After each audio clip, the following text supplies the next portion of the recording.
Tim Martin was on Question Time the other night, and in less than 1 minute, he spouted more rubbish than I have seen any other person capable of doing. So I'm taking the time now to go through his video and stop it at each and every point and break it down one by one. What are the complete travesties of fact that he is attempting to peddle? Okay, here we go. Run the video. Is on the 29th of March, if we have no deal, and I call it free trade. Stop. He is saying a no-deal Brexit, I call free trade. Why on earth would he say that? If we have a no-deal Brexit, then we do come out onto WTO, which is not free trade. It is the most difficult default. Everyone has got their tariff barriers up. Everyone is trading into everyone else's trade barriers. With the EU, we've got over 50 free trade agreements set up, plus hundreds more on top of that of small bilateral agreements to different areas in order to knock down trade barriers all around the globe. And that's why the EU is a great trading platform. If we come off it, we don't go into free trade area, we go into the opposite of free trade area, which is maximum tariff barriers up everywhere. That is the problem with that.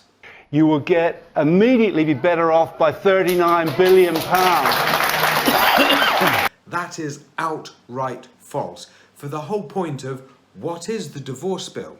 Well, part of the divorce bill is us actually buying into the EU single market from March 2019 until 2020. That means some of that payment actually comes back to us in regional development funds, science funds.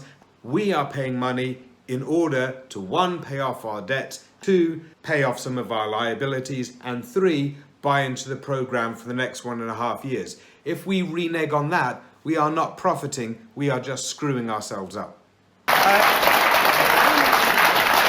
And if I could just make another couple of points, these are tangible things that you can ignore the economists and weigh up yourself. You can ignore the economists. Well, I'm sorry, he's talking about economics. You can't ignore the economists on economics. He is just mouthing off, and as we have already proven, he doesn't really know what he's mouthing off about. You can also get control of fishing. That's a tangible thing which you can weigh up. When you fish, where are you going to sell the fish to? Our major market for what we fish in the UK is actually other EU countries. So what's the point in having control over your own waters if you haven't made an agreement with other countries in order to be able to sell what you fish into them? Let's just stick with the money, because that was what the question is about. We may come to fishing later. This is, David, about the money, because this is the money that people can identify with. And the other thing is, just lastly, you can eliminate the tariffs, the invisible tariffs. Stop again. He just said you can eliminate the tariffs, the invisible tariffs. Okay, so here's his idea, which is basically copying the Patrick Minford idea. When you come out onto WTO, you don't need to make trade deals, you just lower your own tariff barriers. Great maybe for people like Tim Martin, who's only an importer of goods rather than an exporter of goods, because if you just unilaterally drop your tariff barriers, think of it like being at the bottom of a well.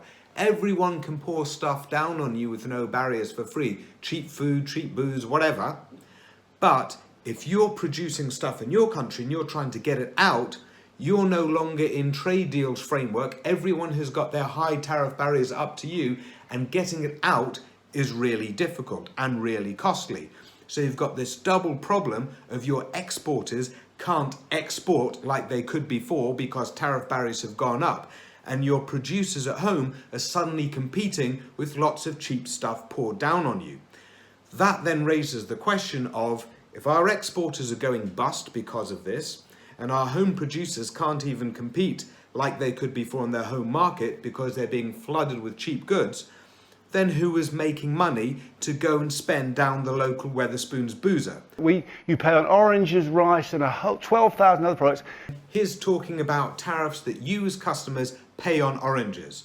Well, sometimes our oranges come from Spain, where there are no tariffs, but then when it's not summer for Spain, it is summer in the southern hemisphere with South Africa, where we have a deal that for those months they can import to us or export to us tariff-free. So 0 tariffs from South Africa. Also with other citrus fruits, we have agreements with Mexico, for example, that they can send us their citrus fruits tariff-free. We collect it here and send it to Europe. Stop again. Tim Martin has just said that we collect tariffs and we send them to Europe.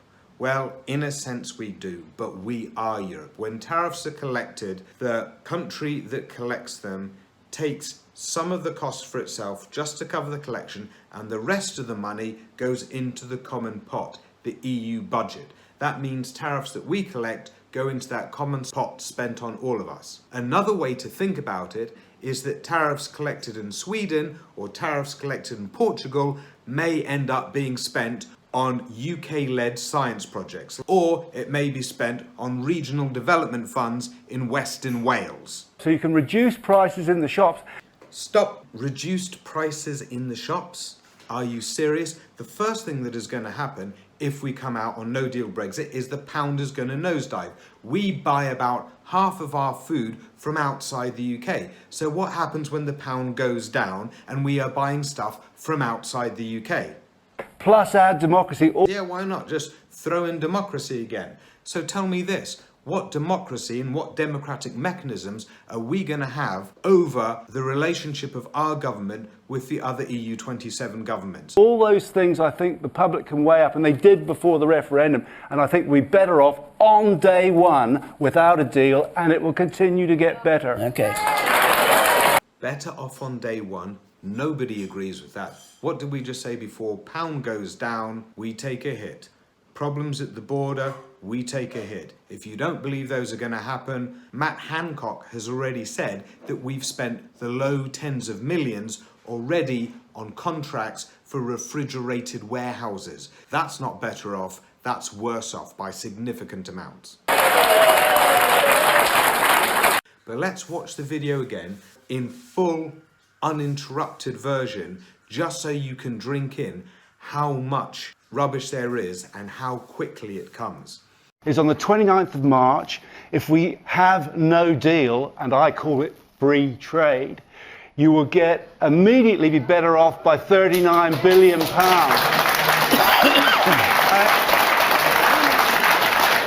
if I could just make another couple of points, these are tangible things that you can ignore the economists and weigh up yourself. You can also get control of fishing. That's a tangible thing which you can weigh up. Let's just stick with the money, because that was what the question is about. We may come to fishing later. This is, David, about the money, because this is the money that people can identify with. And the other thing is, just lastly, you can eliminate the tariffs, the invisible tariffs that you pay on oranges, rice, and 12,000 other products.